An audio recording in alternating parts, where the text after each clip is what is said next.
Handcuff লাগান। আমরা এখানে সোনাডাঙ্গা থানা পুলিশ নিয়ে যাচ্ছে তাদের। এরা কিন্তু যদি জেলা এনসিপির জেলা নেতা বলে তারা পরিচয় দিছে। পরিচয় দিয়ে কিন্তু তারা এই একজন সাবেক চেয়ারম্যানের বাড়িতে তারা কিন্তু এসেছেন চাঁদাবাজি, তেমনটি কিন্তু জানিয়েছিলেন এরা।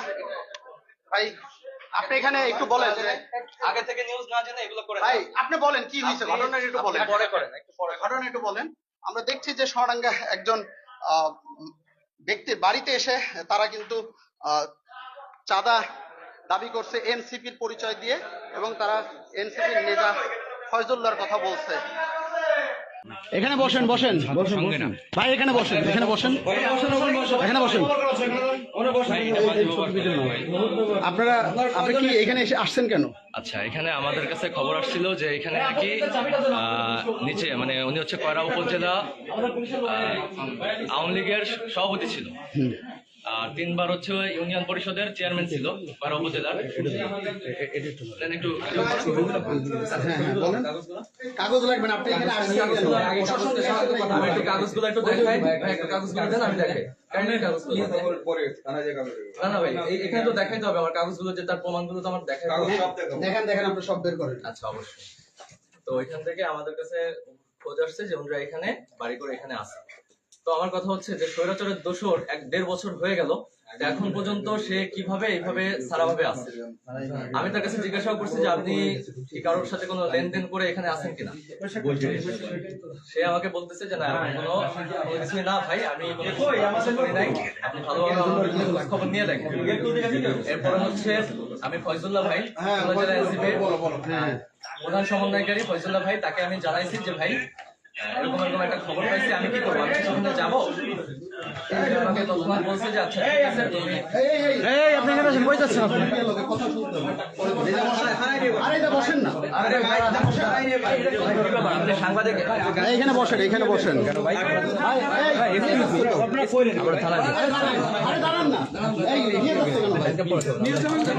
আরে নিয়ে যাবেন, কথা আছে তো, সাংবাদিকরা আছে। দাঁড়ান দাঁড়ান। প্রিয় দর্শক, এনসিপির জেলায় পরিচয় দিয়ে থানায় নিচ্ছেন কেন? হ্যাঁ হ্যাঁ হ্যাঁ, ফয়জুল্লাহর পরিচয় দিয়ে একটু সাক্ষাৎকার নিয়ে নিই না ভাই, ওনা আসছে কেন? আমাদের হেফাজত আছে তো, আমরা সাক্ষাৎকার দিব। এখন আমরা প্রিয় দর্শক, আমরা এখানে দেখছি যে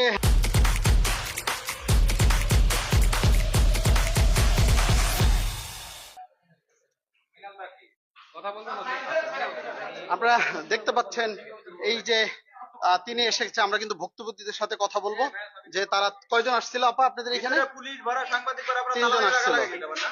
3 জন আসছে। আমরা কিন্তু এই যে একজন, 2 জন, আমরা আরেকজন, সেই যে মোট 3 জন কিন্তু এখানে এসেছে, এবং আমরা দেখছি যে সোনাডাঙ্গা থানা পুলিশ তাদের এই মুহূর্তে থানায় নিয়ে যাচ্ছে।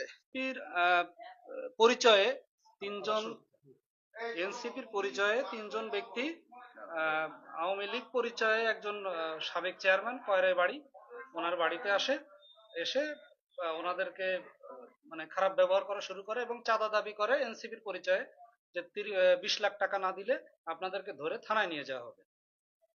এই হলো বিষয়। আপনারা গণমাধ্যমে আমরা গণমাধ্যম কর্মী হিসেবে আমরা এই খবরটা পেয়ে আমরা এখানে এসে আমরা পুলিশকে প্রথমে ইনফর্ম করি, যেহেতু তারা পুলিশের কথা বলছে, আমরা পুলিশকে থানায় ইনফর্ম করি। পুলিশ আসার পরে আমরা একসাথে উপরে উঠে দেখি তারা এখানে অবস্থান করছে। আর যে ব্যক্তিকে তারা করছে উনি খুবই অসুস্থ একজন মানুষ, উনি বিছানায় পড়ে আছে, তাকে মানসিকভাবে টর্চার করছে, এই ধরনের অভিযোগ ছিল। সেই প্রেক্ষাপটে আর কি এই মুহূর্তে পুলিশ এসে এনসিপি পরিচয় দানকারী 3 জনকে থানায় নিয়ে গেছে। এবং তারা বলতেছিল যে এনসিপির যে ফয়জুল্লাহ তাদের সাথে কথা বলে আসছে। এনসিপির যে জেলা নেতা যে ফয়জুল্লাহ, তার ব্যাপারে আপনারা কি জেনেছেন? ফয়জুল্লাহ সাহেবের সাথে আমাদের কথা হলো, উনি এটা সম্পূর্ণ অস্বীকার করেছেন যে না, এই বিষয়ে উনি তেমন কিছু জানেন না। এবং তার সাথে একটা মোবাইল কল রেকর্ড আমরা শুনতে পাচ্ছি, এটা নিয়ে কি বলবেন? কল রেকর্ডটার বিষয়ে আমি এখনো অবগত না। আমরা একটু যারা করছে তার সাথে একটু কথা বলবো।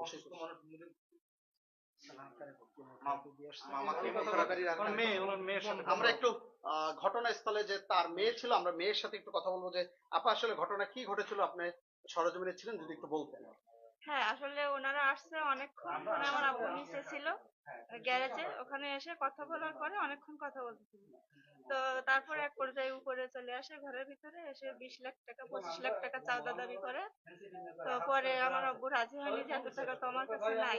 তারপর ওরা অনেক খারাপ ব্যবহার করে, তারা কি রাজনৈতিক দল পরিচয় দিয়ে আপনাদের উপরে এই বললো যে ই আমরা করে? এনসিপি থেকে এসেছি, আমাদের হচ্ছে কেন্দ্র থেকে পাঠানো হয়েছে এখানে, আপনারা আওয়ামী লীগ করেন, আপনাদের হচ্ছে তাই জন্য আসছে। হ্যাঁ, এই মানে হ্যাঁ যে আমরা একটু শুনবো যে বাসা ভাড়ার বিস্তারিত পরিচয়ে। যে আপার কাছে যে যিনি ঘটনা জানে, আপা একটু যদি বলতেন যে তারা কি বলে ঢুকছে এই বাড়িতে, ওনারা তিনজন এবং কি? প্রথম হচ্ছে নিচে তো কাজ করতেছিল আব্বু আর ওনার ছেলে, তো ওনার হচ্ছে প্রথমে এসে বলেছিল যে বাসা ভাড়া নেবে, তাই বাসা দেখতে।